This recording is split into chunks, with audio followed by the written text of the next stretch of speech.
Les livres d'histoire mettent surtout en évidence le rôle des Américains lors de la Seconde Guerre mondiale.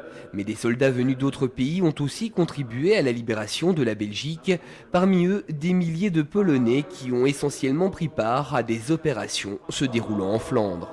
C'est vrai que dans les cours d'histoire et dans les livres d'histoire de notre région francophone, ça n'apparaît nulle part. Mais il faut concevoir qu'en Flandre, la libération, c'est une fête polonaise. Les enfants dessinent des drapeaux polonais. À l'hôtel de Ville de Gand, par exemple, la plaque commémorative remercie les soldats polonais qui ont libéré la plus grosse partie de la Belgique ainsi que le sud de la Hollande. Alors comment justement ces soldats polonais se sont retrouvés chez nous? Eh bien, comme la plupart des gens qui sont partis rejoindre les troupes alliées en Angleterre, beaucoup de Polonais ont emprunté des chemins divers. Certains sont arrivés directement, d'autres par le nord d'Afrique, d'autres par la Russie. Ils se sont retrouvés dans l'armée anglaise du général Maček. Ils ont débarqué et ils ont contribué à la libération des villes flamandes et des villes du nord de la Hollande. Le dernier pont à Arnhem, c'est une bataille polonaise en fait. À Lommel, on recense 274 tombes de soldats polonais. Tous ne sont cependant pas morts au combat.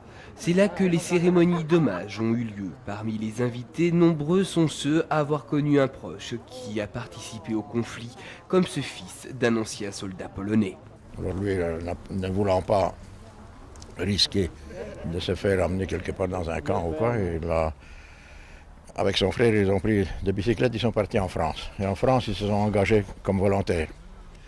Et de là, ils ont embarqué sur des bateaux et se sont retrouvés en Angleterre. Ils ont passé tout ce temps dans la première division blindée du général Maček.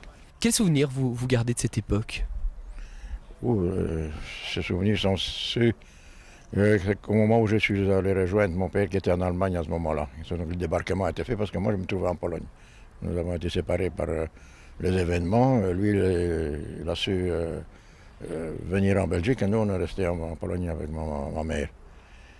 Et donc après la guerre, tout de suite après la guerre, il nous a fait venir en Allemagne et nous avons habité pendant une bonne année entre les troupes d'occupation anglaises, polonaises là-bas. Donc à ce moment-là, ça c'est une chose qui est le plus dans ma mémoire. J'ai vécu avec le militaire. C'est important pour vous d'être là aujourd'hui? C'est pour lui rendre hommage avant tout? Oui, en effet. Nous venons autant que possible ici, ce n'est pas toujours évident. Nous nous rendons plus souvent à Charleroi parce que c'est plus près. Et nous allons visiter, il y a des tombes d'aviateurs qui sont tombés près de Charleroi.